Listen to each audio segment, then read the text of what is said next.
All right, so your underlying energy is the Page of Pentacles. So for some of you guys could be starting something new, really, doing some tedious work right now. Some of you, this could be an offer of stability, perhaps an offer of work.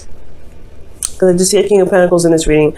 You guys may also be contemplating, or not necessarily contemplating, but you're focusing on what has value. I think you're taking a look-see into the very details of what's going on, especially when it comes to your relationship. Now that this just this could have been like a long-term offer as well. Somebody could have asked for marriage for some of you. Some of you guys could have, somebody could have been asked to go ahead and move the relationship to something more serious. So this is a very serious sort of energy, but it's also very tangible. So I get this feeling that not only that it's happening, but you're also looking at the details of what it is that is of value to you. And the reason because the Queen of Swords. Okay, somebody could have been you guys could have been straight up offered some sort of long-term relationship, or this is about you and what you want in a long-term relationship, or what do you feel is valuable in a relationship. What is your truth?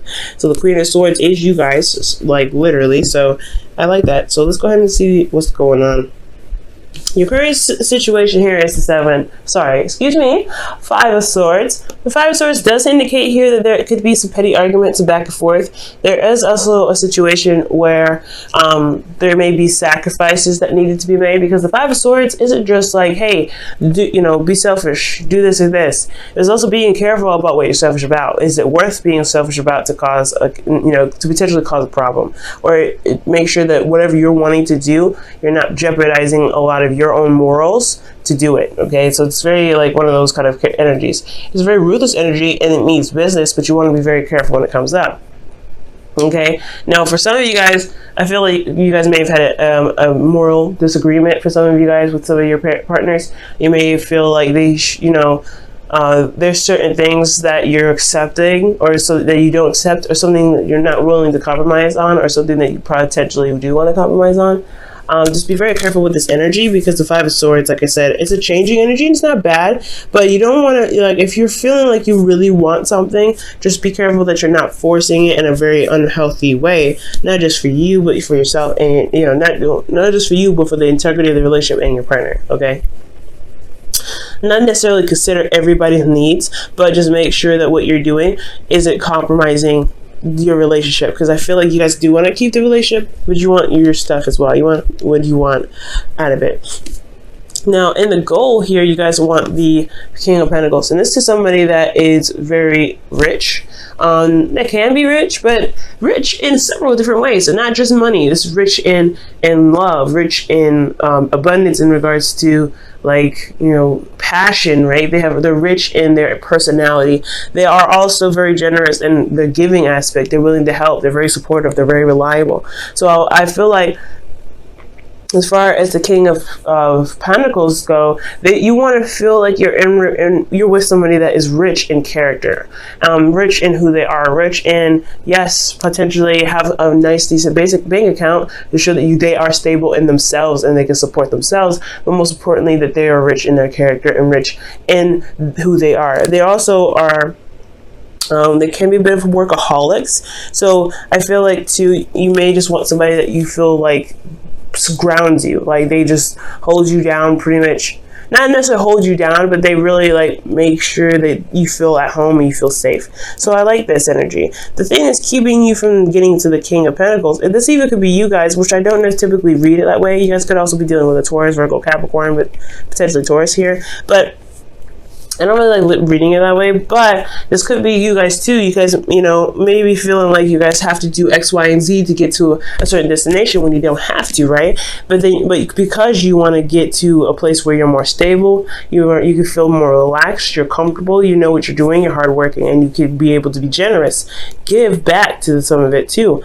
Right now, you feel like you kind of can't give back. There's not a lot of room. There's not a lot of space to give back right now. You're kind of focusing on where you need to be, where you want to be, and kind of doing the best that you can to get there. So I feel like for this is like, it's understandable, right? You kind of want something grounding and stable for you. That could be it too. But again, this thing that's keeping you from the King of Pentacles, whether this is a person, a partner, or trying to get to a certain period or spot in your relationship with someone, we're feeling more committed, or we're feeling like really committed to a person, has a lot to do with judgment. There's a lot of change going on. There's a lot of things that's, you know, happening, but that also feel like there's not a lot of action being taken at this time. Like this, the judgment card comes up because there is a situation that's happening. That's pretty much almost like a test to see if you're willing to go ahead and jump. Not necessarily jump, but to cross that finish line. Because you've, like, okay, with this whole situation here with judgment, you've gone through a whole mess of cycles. This is the 20th card in the deck. Technically the 21st, but it's the 20th card. So you've been through several different cycles. You've been through several different situations, and have overcome those. And you've through those passages, you have changed. You have not, you've morphed into someone else. And this is completely allowing the transformation process by taking the action that is required to show that you are that you are new, that you are not the person that have been through all those 19 steps.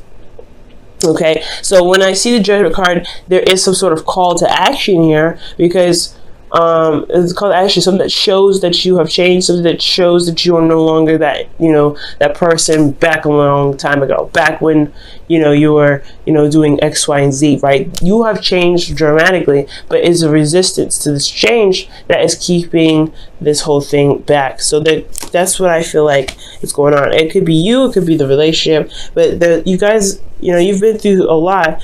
And I feel like at this moment, this is a transformation process. So it's calling you to action, but it's, you're finding it very difficult to shift, to do that. Let me just move this here.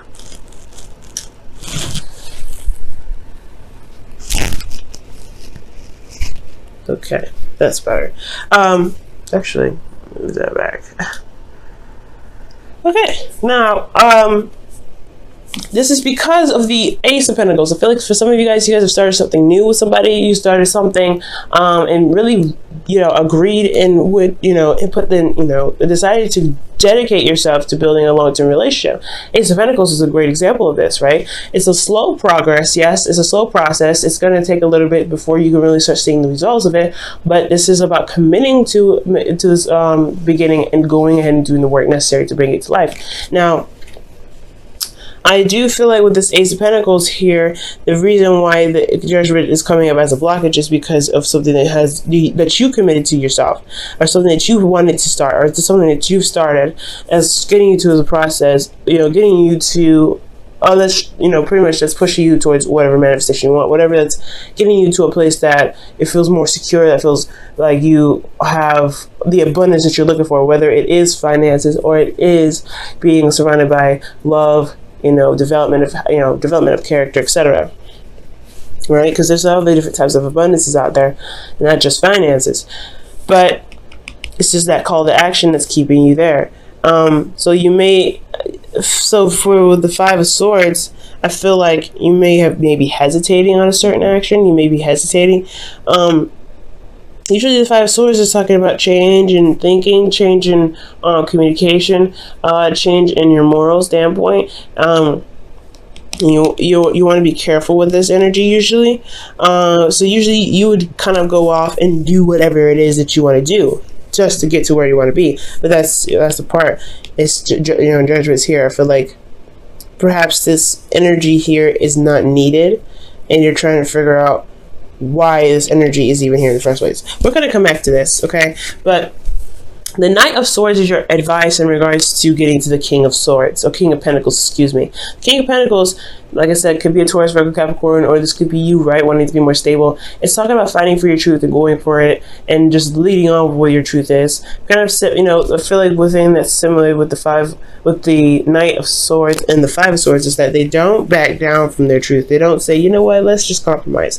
For some of you guys, I feel like it's saying that to have a compromising kind of thing. It's saying stand by your truth and fight for it. If there's something that you just don't want to budge on, you don't feel like you have to sacrifice that. But at the same time, there is a consequence of ultimatums, or there's consequences to having strong beliefs. Some people may not want to agree. Some people may not want to buckle. And then some people may just accept that, hey, all right, non-negotiable, something like that. And they move forward. They find the compromise. But That's the thing. I feel like right now it's saying don't compromise. With the Knight of Swords, it's saying don't compromise your truth. Don't compromise. Fight for what it is that you want. Stand by your truth. You may be sacrificing a lot right now, and I feel like that's probably why it's saying you have changed so much. You don't need to be sacrificing as much as you're doing now, Libra. Allow yourself to go ahead and be like, nah, I'm gonna be stubborn today. No, this is what I need. This is what's going on. This is what's going to make me feel happy. That's it. And that's why the card can be considered selfish, because you're looking out for yourself. So you got to be, that's the whole thing with this, this whole reading. I feel like you want to be, this offer of love or this long-term commitment is great if it has the, the qualities that you're looking for. If it ain't having the qualities that you're looking for, then that's where it comes to, calling to action. You may sacrifice a lot, but right now, I feel like you really should just go ahead and go for what it is that you feel is correct for you, what you feel is your truth, because no one else is going to look out for you except for you. You know what I'm saying? So excellent. In your heart, you feel committed. You have the Hermit here, so you feel like you're in this relationship. There's no doubt you are married to this person spiritually, if not physically. So, and it's not like if they're boyfriend or girlfriend, you're not looking to get married. It's not saying that you guys are like, oh my god, you guys are tied together, like that. You are, but not in a sense that it's going to keep you there potentially for life. I don't know your situation, so this is a general reading. I can't get like that specific, but you are committed to making the relationship work. You are committed to yourself and making this relationship work. You are committed to the person that you're with in regards to making the relationship work. So this is great. So you feel very, very grounded right now. Very Taurian energy, a lot of Taurus energy coming up in here. But I feel like in your hopes and fears, you do want to see, see growth. You want to see prosperity come out of this relationship. I feel like you really see the potential for something great to happen in your relationship, but I feel like you don't want this the relationship to, you want the relationship to get there. You don't want anything to stop that process, I feel. Okay, I really feel like you want to see the growth. You want to be there for that. You don't want to just kind of be like, okay, what's going on? You don't want to feel like it was all for nothing, or that the dream that you had was actually way out of reach. Okay, I feel like that's the scary part. You have this dream, you're still building on it, it's still a work in progress, but you don't want that dream to kind of be like, not actually going to happen. You want this to actually become something. You want it to be tangible. You want it to manifest in the tangible, and that's totally fair enough.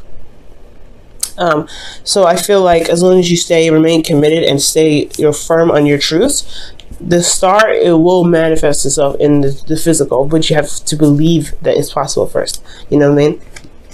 So in your outcome, you guys have the Ten of Wands. The Ten of Wands does indicate here that the Ten of Wands indicates here that there is a lot of burdens, right? But there's nothing that you're not willing to carry, okay? Because the burdens that you're carrying are something that you feel very and highly passionate about. You've done a lot of work with them, you've put a lot of effort into them, and you're taking them home, right? It's the ending of that cycle to begin another. And it's not bad, right? It's never bad.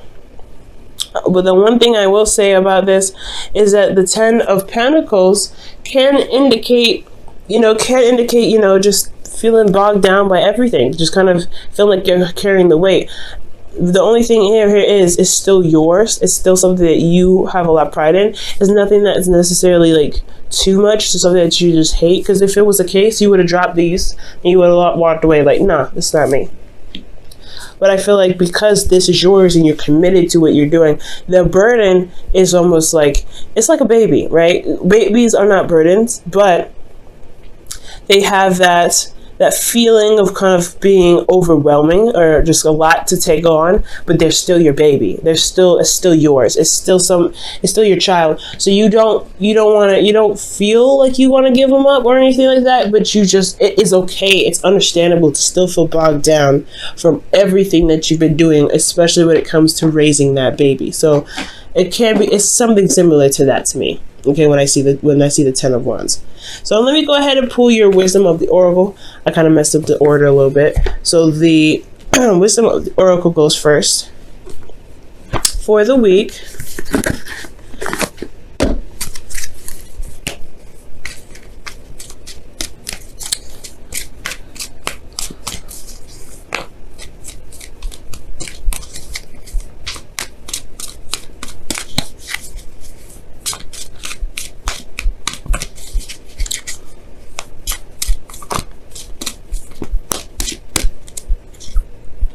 Okay, you guys have fates. Okay, I also accidentally grabbed another card and was round and round, but I'm gonna just leave that here in the deck. Round and round pretty much talks about a situation happening over and over and over again until you learn the lesson. So there could be a situation where there's something that keeps happening over and over and over again, and you're not sure why. And that speaks of the Judgment card as well, like a situation that just doesn't die. It just doesn't die, and it's because there's something that you need to do to change the course of action, right? Because if it's a cycle that's happened several times, multiple times, what are you doing differently each of those times to prevent it from happening? And if there is a constant cycle, a constant method of madness, then it kind of does get a little annoying, and it does keep things from progressing any further. So I feel like that's why the Judgment card's coming up here. Actually doesn't need to happen to change the course of the cycle that you're going through. You've been through a lot. You've gone through a lot of situations with this relationship. You've grown so much within the relationship yourself. What do you need to do to make sure that you get to where you want to be? You know what I'm saying? Now I'm going to go ahead and pull for you guys the Wisdom Whispers of Love. Also, the Fates talk about the situation happening on purpose, right, by the universe, to not necessarily to teach us a lesson, but there is a higher meaning for the reason or for the things that we do. There's a higher there's something big that happens to us, or happens for us when the fates come up, right? It's destiny. And the thing here is that everything that happens to us or that we do is something that we're meant to do in the moment to get us to certain aspects of our life, to reach us to our highest potential, right? Nothing is ever given to us that we cannot handle. Please remember that, guys. Because if it wasn't something that you can handle, it wouldn't have been given to you. So when fate comes up, the relationship is fated. The situation that you're in is fated, only so that you can become stronger, because there is something there that is seen in you to become stronger. So I feel like that's what fates comes up. So fates is like the situation is destined in a sense, like not necessarily you being with someone, but the situation itself, you growing, because this is a growth reading pretty much. And I know it's love, but this is growth in love, right? How much you've changed, taking the action and going for it. And then at the same time, round and round is saying like, hey, there's a sequence of stuff, a cycle that happens over and over again, but it's going to require you to do something different to break the cycle, to break the flow of the situation coming over, recycling itself. And here you guys have, wow, the union of hearts. There is a connection of love that defies explanation. That's the fates again. So you have a very fated connection with an individual, and that's why you're so committed. That's why you're not really ready to give up on the relationship. And that's totally understandable, right? You don't want to give up on something that feels good. It's totally acceptable. But at the same time, you don't want to just take whatever. You know what I mean? They may be the absolute love of your life, but you still deserve to be treated in the way you want. And you still deserve to have a certain aspect in the relationship, and because you're involved in it. You're the one that's making it work. You're the one that's growing it. So, fight for your truth. Don't give up on that, okay? Sometimes there's some things you just can't compromise, and that's cool. And I feel like you know that already, and I'm just pretty much reiterating something that you already know. Libra, you're already doing you're already in the process of doing it. So I feel like with Judgment here, it's like you know what you need to do. You know what it is that's going to require you to push forward, to break the chain and break the cycle. You know that you're not interested in compromising, so don't, right? And that's just the hard part, right? It's because we're Libras and we want to compromise anyway to make everybody feel harmonious, but at the same time we leave ourselves unharmonious, and we know this. So it's up to you guys whether you want to change or do something differently. It's up to you guys on how this, how the relationship and even yourself goes. All right, guys.